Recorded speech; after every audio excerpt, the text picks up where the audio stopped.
Ladies and gentlemen, it's that time of the week again. It's time for my top 5 parlays, conference championship edition with some NFL sprinkled in there. Let's get right to it. My first parlay, it's always my safe parlay, guys. You know I pride myself on getting this right every week. It doesn't always work out. What are you going to do? But let's go. My safe parlay, the first leg of it, Utah versus Oregon, the under 70. That's minus 290.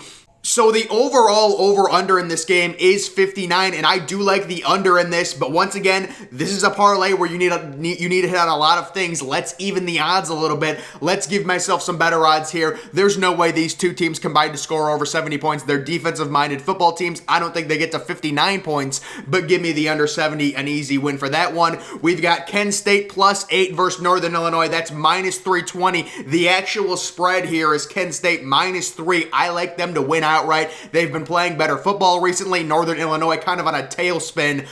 Really interesting MAC championship game between a 7-5 team and an 8-4 team. No really great teams in the MAC this year, although a lot of great offense.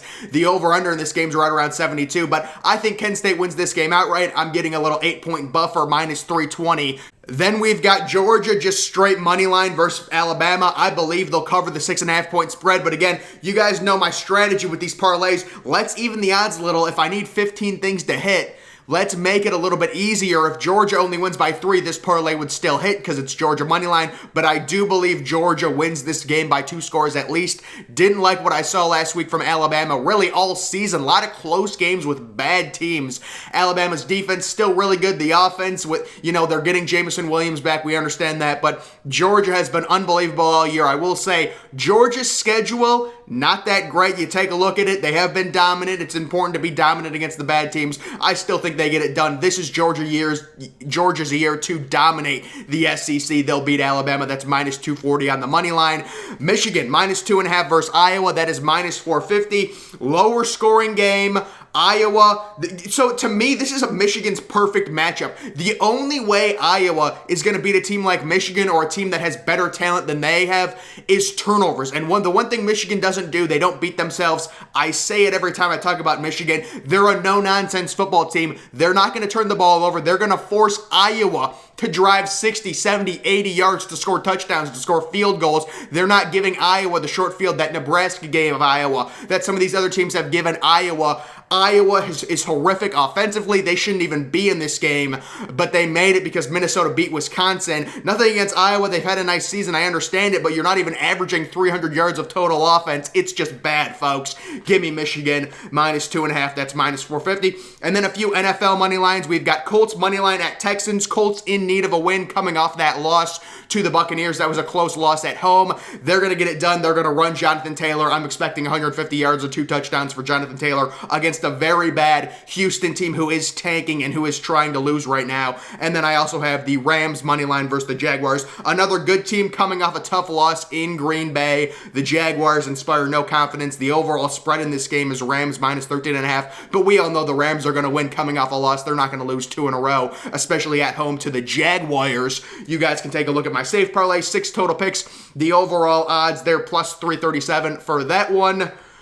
Moving on to my number 2 parlay, we've got Western Kentucky minus 1.5 versus UTSA. So this is one that's been trending heavily towards Western Kentucky. They opened as a 1-point underdog. We all know about UTSA. They've made the headlines. They started 11-0, but they've had some close games, including a close one with UAB where they scored a touchdown in the final seconds to win. And then last week, they got trounced by a mediocre North Texas team. Yeah, Western Kentucky's been playing great offensively. Their starting quarterback is thrown for over 50 touchdown passes. They're going to win this game, and they're going to win their conference championship. I've got them minus 1.5 in that one.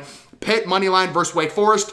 To me, Pitt and Wake Forest are two teams, they mirror each other, but Pitt is just a little bit better at everything than Wake Forest. You've got 2 quarterbacks, Kenny Pickett, nobody thought he would be this good. Sam Hartman, nobody thought he would be that good. Both their defenses kind of bad, but Wake Forest defense worse than Pitt's. I've got Pitt in a shootout, 49-38 in this game, but this is a parlay, so I'm not going to take a minus 3 in case they win by 2 or something. You want to have that buffer, I'll just take a money line.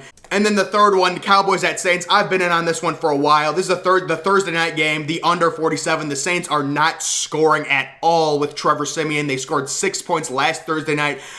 With Dak Prescott and the Cowboys, I think they win this game, but we'll have to see. Is CeeDee Lamb back? Is Amari Cooper back? This could be one of the games they get up. Zeke Elliott probably not playing in this one. They want to give him that extended rest, kind of have that mini bye week due to them playing last Thursday night. I don't think he plays. It'll be the Tony Pollard show. Lower scoring football game on this Thursday night, Cowboys Saints. I absolutely love that one, and that's all it is. So we got a nice little cute 3-team parlay here, plus 530, just a 3 picks overall for that one, 3 legs. And then my third parlay here, we've got Utah versus Oregon. That is the actual over-under line. It's under 59. Both these teams really good on defense. Anthony Brown does not inspire confidence. This is a lower scoring, maybe even like 27-24. The under would still hit in that. 30-27, the under hits in that. I don't see both of these teams getting into the 30s. Should be a close field goal game, but under 59. 59 is far too much. If I was an odds maker, I would put the over-under on this game at about 56.5 personally, and then I wouldn't bet that. But if you're giving me the value at 59, I'll take the under in this one every time with 2 good defenses. Cincinnati, minus 2.5 versus Houston. That's minus 390. So with this game, I always point out, this is in Cincinnati. This is at their home stadium. That's how the American Conference Championship does it. They play it at the home stadium, so this is not neutral site. This is in Cincinnati, and they're around a 12-point favorite overall. I think Cincy gets the job done. They're focused. They know they need to win this game, win it by however much, just to get into the playoff. You're locked in. They're going to win this game. Don't know if they cover the 12 points. Houston kind of being underrated when it comes to their offense, but they're definitely going to win this game, and that one is minus 390.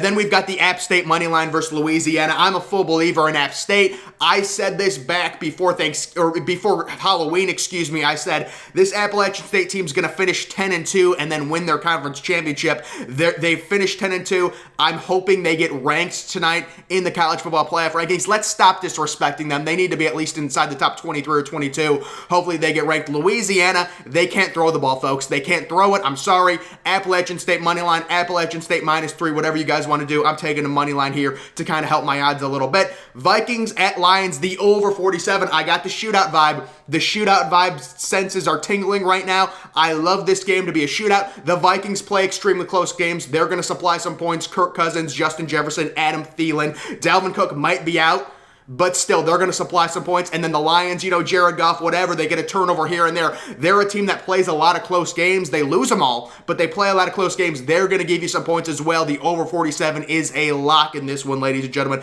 An absolute lock, and that is a 4-team parlay, plus 685, the overall odds. I'll give you guys a second to take a look at that one. Moving on to my fourth parlay, the first leg, it is Utah State at San Diego State, the under 60.5, that is minus 380. So the actual over-under in this game is 50. I would probably lean towards the under. This is another one of those conferences that does their conference championship at a home stadium. So this is at San Diego State. We know San Diego State not good on offense, really good on defense. They're at home. I understand Utah State is good offensively, but they're going on the road, not a neutral site. They're at San Diego State's home stadium, so that's going to make it even tougher for them to score against a good San Diego State defense. I'll take the under in this one, minus 60.5. That's minus 380. That gives me a little bit better odds.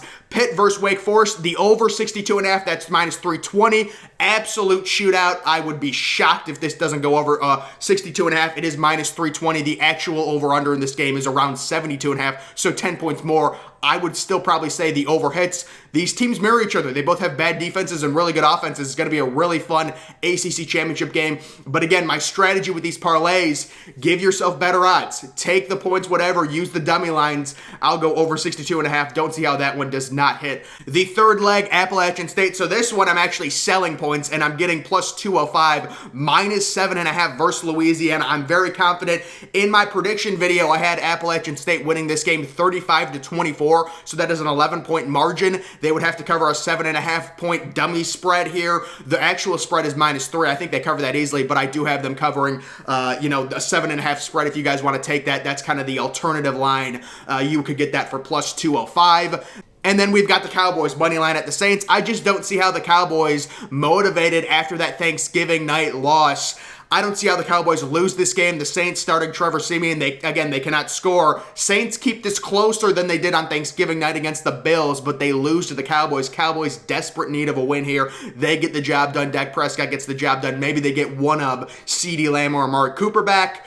And then the Ravens money line at the Steelers. I thought that was good value. And, this is a game in the AFC North where if you want to, this is a game that'll tip the scales. If the Ravens win this game, the Steelers are in such a bad spot. If the Steelers win this game, you're right back bunched together, right? This is a game that tips the scales. I do not believe in the Steelers. I do not believe in Big Ben. I think he's washed. I think this is the game that really lets Steelers fans know this year is not their year. They're not making the playoffs. I have the Ravens on the road getting a win. I think they're 3.5-point favorites, but I think the money line is good value here. Lamar Jackson coming off that 4-interception game on Sunday night. He is going to be raring to go, and he's due for a really good performance after that bad game.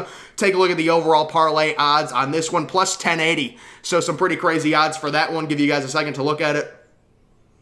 And then moving on, this is just my fun parlay where I pick a bunch of random stuff. Georgia minus 6.5 versus Bama. So I've got Georgia winning this game by 13 or 14 points. I think it's going to be a 2-touchdown game. Georgia has been unbelievable all year. Alabama has been skating by against bad teams. Give me Georgia minus 6.5. Pitt minus 3 versus Wake Forest, a higher scoring game. I just like Pitt's offense better than Wake Forest's offense, and I like Pitt's defense better than Wake Forest's defense. Give me Pitt to win this one 49-38. They'll cover the 3-point spread. Michigan just straight up money line versus Iowa. I would probably say they will cover the 10.5-point spread, but and this is just a parlay, so I'll just take a money line, whatever. USC at Cal, the over 47.5, that's minus 400. It's just a mock line. The actual over-under in this game is around 57.5, and I like the over in that. These two teams are playing a makeup game. There's not going to be a lot of interest, although USC should have some life now infused into that program with Lincoln Riley coming over. But these teams, maybe a shootout. Both of the quarterbacks can play a little. They can sling the rock around a little. Give me the over 47.5 in that one. And then we've got the Chargers, just money line at the Bengals. I'm a huge believer in the Chargers this week. This is what this team does. They're streaky. They lose to Denver. They come back as 2.5-point underdogs in Cincy after Cincy's huge monumental win last week, destroying Pittsburgh, and the Chargers get the win. They're a streaky team. This is their week to get a win that people don't think they're going to get. They get it done. Chargers on the money line. Then we've got the Eagles money line at the Jets. The Eagles coming off that disappointing loss to the Giants. They get back on track. Jalen Hurts knows he needs to prove himself as a legit starting quarterback in the NFL. He's going to be very motivated, possibly 2 rushing touchdowns for him in this game. Jets just trying to get Zach Wilson some experience. Then we've got the Bucks minus 11 at the Falcons. This is an offensive explosion warning for Tom Brady. I'm expecting 4 passing touchdowns, 370 passing yards, maybe 2 passing touchdowns to Chris Godwin. Mike Evans gets in the act. We'll have to see if Antonio Brown is back for this game, but the Bucks are going to win this one big. And then the Chiefs money line versus the Broncos. Really good setup for the Chiefs. Broncos, Teddy Bridgewater is injured. Chiefs coming off a bye week at home, Sunday Night Football. Very good position for them to be in. I've got them winning that game straight up money line for this parlay. And then there you can see the odds for the 8-team kind of fun, crazy parlay. Over plus 4,000. So a pretty funny one there. But guys, that is going to do it for my top 5 college football betting parlays conference championship edition. Make sure you're following me on Twitter. Link to that's always in the description. I'm, of course, the Depressed Ginger. Thank you for watching.